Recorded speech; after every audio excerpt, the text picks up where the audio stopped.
It's me again, James Brewer Stewart, James Wallace Professor of History at Macalester College, author of multiple volumes, teacher of many students, heavily retired and looking for things to do, which is why I decided to record this series.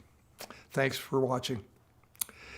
This is a world that we've piled on top of itself now, showing how all sorts of different levels of cultural and political and social tension come together, synthesize, and create the problems that we have. We're now moving back into temporal conditions in the movement of people.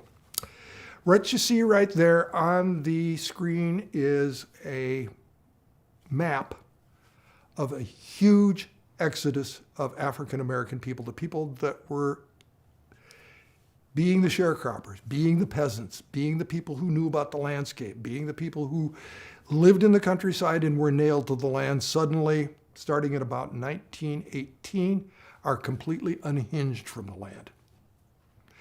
Mass migration between 1918 and 1945 accounts for the movement of 6 million human beings out of the South and into American cities, and we all have a pretty good idea of where they showed up.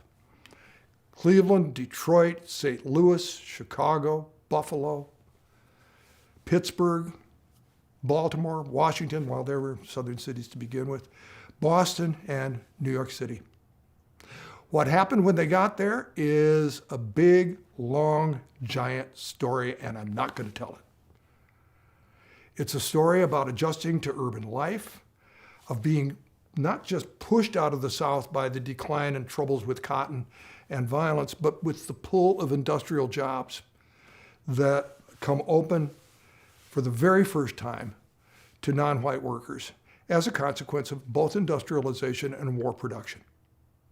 You really need black laborers to work in factories in a way that never happened before. And from the comparative standpoint of living in the South and being a sharecropper, or living in a city and working in a factory, or doing wage labor, the marginal advantage is just huge. So 6 million people in the space of almost a twinkling of an eye, 40 years, gone. We don't think about African Americans that way, as traveling people, as people who are on the move, as people who are always going from one place to another. But you can, if you remember that before the Civil War, and I'm taking you way back now, over 2 million families were disrupted by an internal slave trade that moved 600,000 people over a period of 40 years from the upper South to the lower South. That forced migrations and voluntary migrations and constantly moving around looking for the better part of freedom is what this whole story is about. We don't think about African American people, we white folks, as anything but out there, somewhere, settled someplace where we don't want to be. What we don't understand is this enormous black Odyssey that's taking place inside our country, and which is infused over and over and over again by Jamaicans, Bermudians, Haitians, Goans, Portuguese. The Africanization of African Americans is something that's going on at the same time. And so this is about movement. What happens? People end up in cities. At the same time, we are fighting World War I. Black troops fight in World War I and come home thinking that they've died and fought and bled for democracy. When they get home, when they start heading to places that they think they qualify for as being citizens, they found that the master remains. The law of gravity holds. But in the past several years, I've become very familiar with automatic weapons and giving my life for a country that rejects me. Mass migration will lead to mass murder. Let's go fast. Move to the next slide. You'll see people queuing up to head north. This happens all over railroad stations all over the South. We can move on quickly to the next one. I just wanted to give you a sense of all that. What's that? What you see there is a destroyed black neighborhood. What's happening as this movement begins, as the World War ends, as black migration moves into big cities all over the North throughout 1918 and 1919, white mobs invade at least 27 black communities, all at the same time. Big cities, small towns, with the idea of burning them to the ground and getting the people out of there. It's called the Red Summer of 1918, 1919. It's called the Red Summer because concurrent, remember, we have crises always developing around each other. The idea is that following World War I, there is a concern, a constant concern about politicized Central and Eastern European Marxist anarchists, violent people coming to the United States with the idea of overthrowing capitalism. That ends up with the predecessor of the FBI doing raids on urban communities. Can you see the headlines lining up?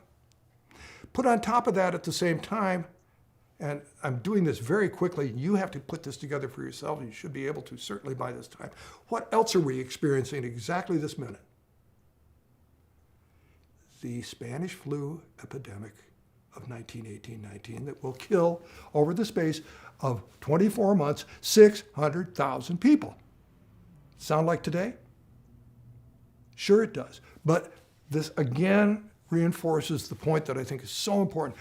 Don't forget about slavery. Don't forget about the whole atrocity of turning sentient beings and human beings into property with price tags around. But don't let slavery determine your understanding of what's happening in the world today, because what's happening in the world today is 1918 again. Multiple crises living on top of each other. And so when you look at the next slide, what you see is, look at that. I picked this slide for a reason. There's a black guy. The U.S. Army has come to occupy American cities after whites have invaded and blacks have fought back. Remember, I keep talking about arms. Nothing makes white people more disturbed than the idea of armed African American people doing anything. If you belong to the white militia, you can walk down the street just fine with your sidearm right in front of you. If you're black skin, you better not do that. The point being, however, that arming in defense happens when the white community decides that they don't want to have a black community. So the Red Scare of 1919, the Red Summer, is really a summer of tremendous racial mayhem. Let's see what's on the next slide. Here is the flu bug. I wanted to remind you of the flu bug. Those are just headlines. So people are dying in the streets from microbes and from bullets. And at the same time, the white nation has gone out and fought in World War I and saved the world for democracy. It all fits together in some way that helps us to describe this law of gravity in a way that harmonizes with and counterpoints against where we find ourselves right now. And finally, as we move along here, you know who those guys are?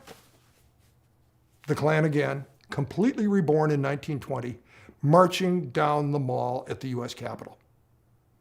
The result of all the things that I'm talking about is this giant Klan revival that goes on starting in the 1950s, sweeps across the United States. It's not just Southern.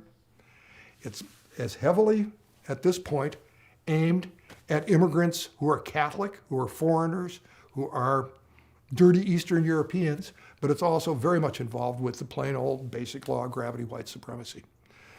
That's, for us, the beginning of what we call the Roaring Twenties. What's behind all this, and what's involved with the other side? We always remember there's a counterpoint. I can only tell you that out of this migration comes one of the most incredible cultural and political and social renaissances that's ever happened in any nation ever. And it happens in New York City, but it happens in lots of places as well, and we inherit all of it. It's called the Harlem Renaissance. If you don't know about it, you're missing some of the greatest literature, poetry, music, theater, and political expression that you can possibly think of. Once African Americans bring their rural roots into the city and begin to develop an urban culture that begins to relate different African American subcultures to each other, and also other subcultures that aren't African American. You end up with Wynton Marsalis. You end up with Lizzo. You end up with Hamilton. The play, the film. I'm only suggesting to you, Toni Morrison. Underneath all this is a tremendous renaissance of African American thinking, and it's all designed to enrich American democracy and tell us what we don't know. And we forget about it. And we assume that someone like Lizzo appears out of thin air without any Ella Fitzgerald, without any Bessie Smith, Big Mama Thornton.